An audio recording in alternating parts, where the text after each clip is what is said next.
Good morning everyone. In this video I want to present the reading strategies that I implement during the Mr.Pip reading. Before we dive in, I decided to break this presentation into different parts. First, we're gonna watch or see two strategies that I implement before the reading, basically pre-reading phase. Then we'll move on to the during reading phase, which where I'm gonna show other two strategies, and lastly we'll see one strategy that I used for the post-reading phase, and we will end up with a little conclusion of all of these strategies. It's also worth highlighting that the 5 strategies that I'm gonna present here work for me, but they might not work the same for everyone. I think each person has their own strategies, and it also depends on the type of text that we're reading. For the pre-reading phase, the first strategy that I implement was pretty simple, and I think that it's pretty used among readers. It was basically looking up context of both the author and the book. Thanks to this, it allowed me to get to know more about the author.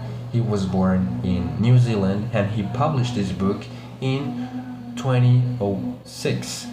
And it was later, 6 years later, it was adapted into a film. Regarding the plot, it was based on a real-life story on a civil war that took place in Bougainville during the 90s. Bougainville is actually an island that belongs to Papua New Guinea country. And a cool characteristic about this book that I got to know thanks to this strategy was that this book contained an embedded story, which is basically a story within another story. And here we can see a rhetorical move. Because I understood the historical context of the book and the author, it was easier for me to understand the plot of the story as well. Now, moving on to the third strategy that I used during reading phase was analyzing the true meaning of symbols. In most stories, we see objects, characters, or just like symbols that actually have a deeper meaning and that people often overlook. In this story, we have different symbols. For example, the red clown nose. For Mr. Watts, it was a way to hide his pain, because before arriving in Bougainville, Mr. Watts had lost all his purpose in life, and the nose became for him a way of hiding this sadness and trying to bring something different to the children he was teaching to. Another important symbol is the Great Expectations book. As the story advances, we realize and we can notice that the book is actually more than just a book.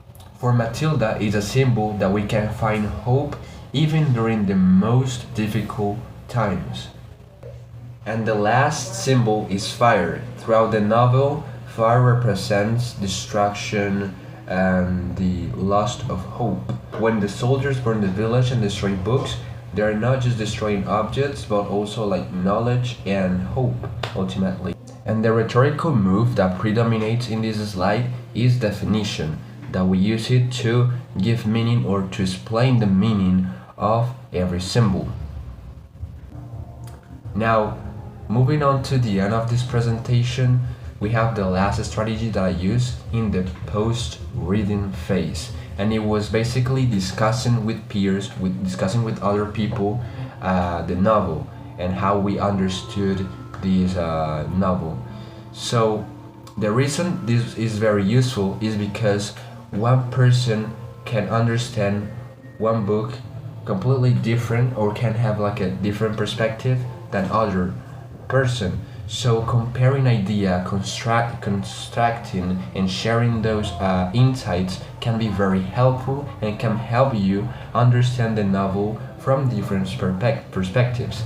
So and it ultimately also helped me to write my review as well. And here we can notice the rhetorical move called process, because first we have to finish the novel, then we will discuss with others, we will compare ideas, we'll then better understand the novel, and finally write the review. To sum up this presentation, we have that I apply 5 different strategies during the reading. The first one being context research, which is basically looking up some context about the author and the book before actually diving into the reading. The second one being audio summary, which helped me to grasp a bit the plot of the story before actually reading, so I could be like prepared for what was coming and know the characters a little bit more. The third strategy was symbol analysis, like trying to analyze the symbols and to understand what they mean in a deeper level. The fourth strategy was vocabulary research, which is basically highlighting those words that were very used in the story, and then at the end of your reading time, looking up for them. That was the way it worked for me. And the last strategy was discussing with other people about the novel, people that may have read the novel or people that don't know the novel at all. It works both ways. So I hope it is useful for people who watch this video, and yeah, see you later.